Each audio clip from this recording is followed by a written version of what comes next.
Donald Trump is just shy of marking his first 100 days in office, and his administration is already tenets of the Constitution and abusing his executive branch power.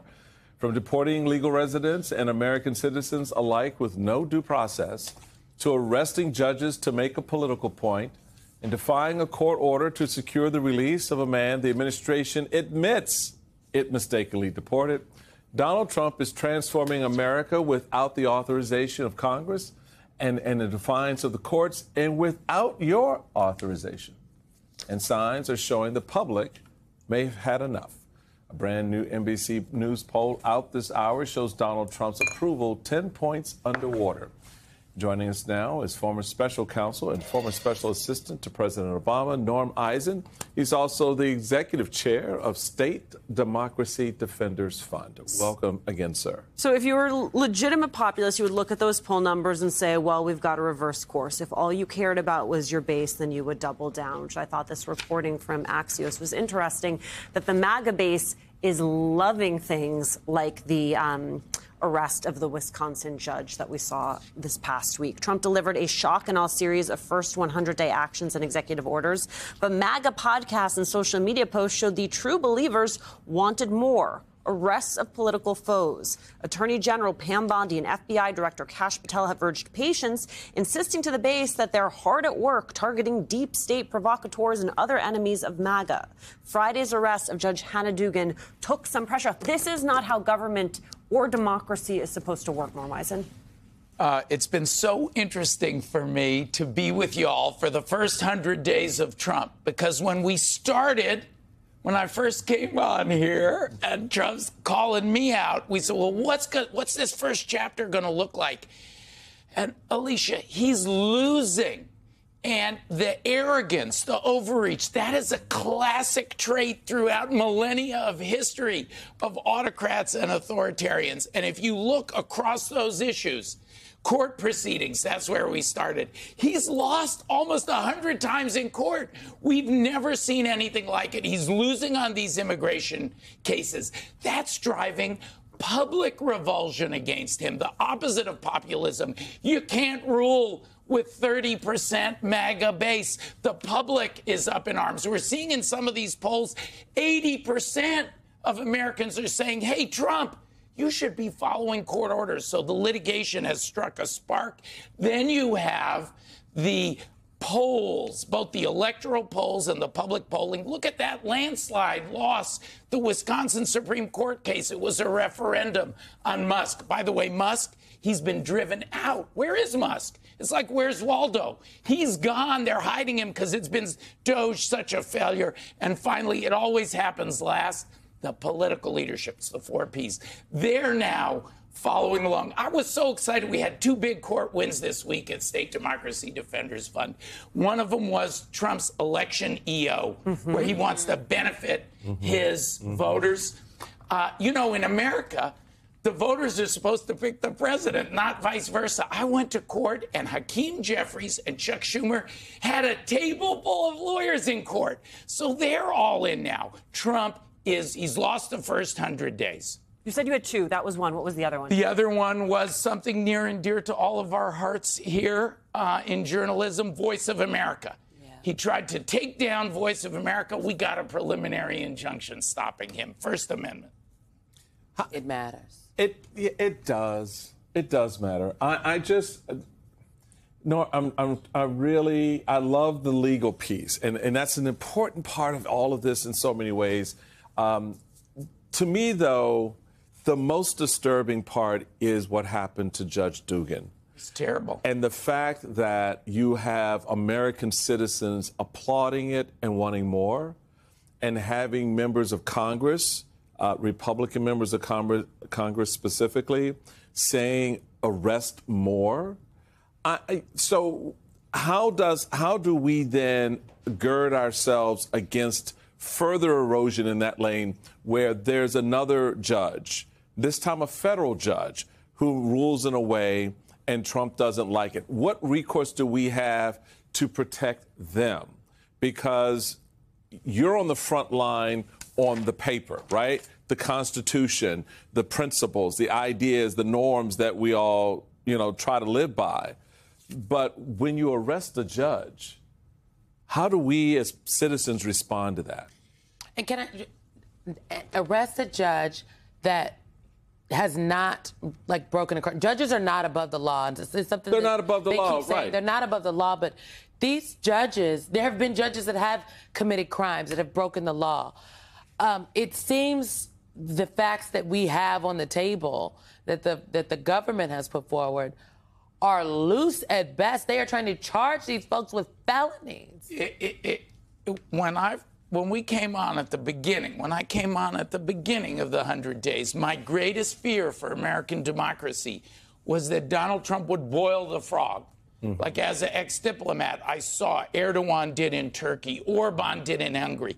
He didn't boil the frog, he microwaved the frog. Arresting a judge, the American people, these same American people, 80% of whom said Donald Trump must follow court orders, they are not going to tolerate Trump arresting judges. And you know who else is not going to tolerate it? The rest of the judges. That sent a chill down the spine. He's already losing at the Supreme Court. He thought that was going to be his home turf. He's lost case after case after case. 5-4, 7-2, 9-0. It's not going to work. What you're going to see now is a pushback. This case is baloney. That judge released, she has control of her courtroom. She's entitled not to allow an arrest. She sent that man in the hallway where the federal agents were. There was no crime there. It's ridiculous. But he is now articulating the fact that he does not fundamentally believe in due process. I want you to take a listen to what he said on Air Force One on Friday about the role the judges are playing in blocking his immigration efforts. Take a listen. We're having a very hard time with judges because they don't want people to be moved out of the country. Shockingly, nobody's ever had this before, no other president. There's never been a time when this has ever become an issue where they talk about due process when you have millions of people that you're moving out that are really bad people, very dangerous people, and you have a judge that wants every single one of them to have a trial. A judge wants... It's not dangerous, just for the record. I just wanted that. Very dangerous people. Baby. I'm sorry. The mother was dangerous, Did you see that? Did you see that picture of all the kids in the immigration court where they're going to move these children out of the country? Look, Alicia, everything he said in that clip was a lie. The reason the judges are doing this is to defend the Constitution. You have almost as many Republican-appointed as Democratic-appointed judges who are speaking out against him. He says we've never seen this before. We've never had a president come in before and trash the Constitution this way. One of the first cases that we filed was the very first in the country, birthright citizenship. The Constitution chooses which babies born in this country are citizens and not Donald Trump. And from that to now, with his election ZO, where we were litigating this week, where he wants to pick which voters get to vote, he's flying in the face of the Constitution, and it's not working. It's not just the court losses. You're seeing the public rising up. You're seeing losses at the electoral polls and political leadership rising up. He's going to be swamped. I'm calling it right here on the weekend. He's going to be swamped at the polls in 2026, and he's going to be swamped in the courts because he's pissed off the judges. Do you think he sees himself going to 2026? I do. You think he sees himself trying to proceed electorally?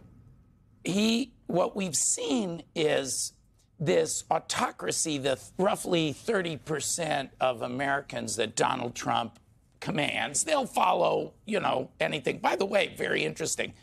A chunk of them were Obama voters. When I worked on the Obama campaign, it's the same people. We need to talk about that. We need to talk to those people about real issues. Putting that to the side, you can't rule the country on 30%. We're seeing his autocracy is like a virus in the body politic. It's like a political COVID. But the immunities in these 4 Ps, court proceedings, polling, public protest, and political leadership, the immunities are stronger. If he tries not to have those elections in 2026, you will see hundreds of millions of Americans out in the streets. By the way, peaceful, lawful, vigorous protest, there's more now than we saw when he was elected last time around. So I think it's a struggle. It's hard. I'm sorry our country has to go through this. I really am. It's painful. It's like a heavyweight championship fight when we were coming up, that great, the Thrilla in Manila, 15 rounds. This is 15 periods, 100 days. We're coming to the end of round one. But I think he lost round one. And now we're going to, have this marathon to save our democracy. Well, and I think that's an interesting point when you look at how folks are beginning to walk into framing these 100 days and what they look like.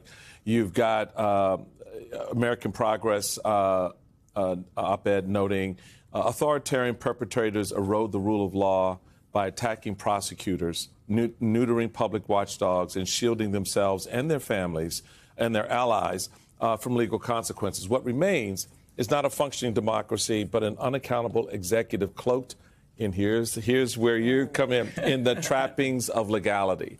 So to the bigger point, it is that piece, the legality. I'm going to make everything I'm doing legal. Everything I am doing is legal. I'm going to make you believe everything I'm doing is legal, which is why what you're doing at Democracy Fund is so important. And what Mark Elias is doing out there is so important.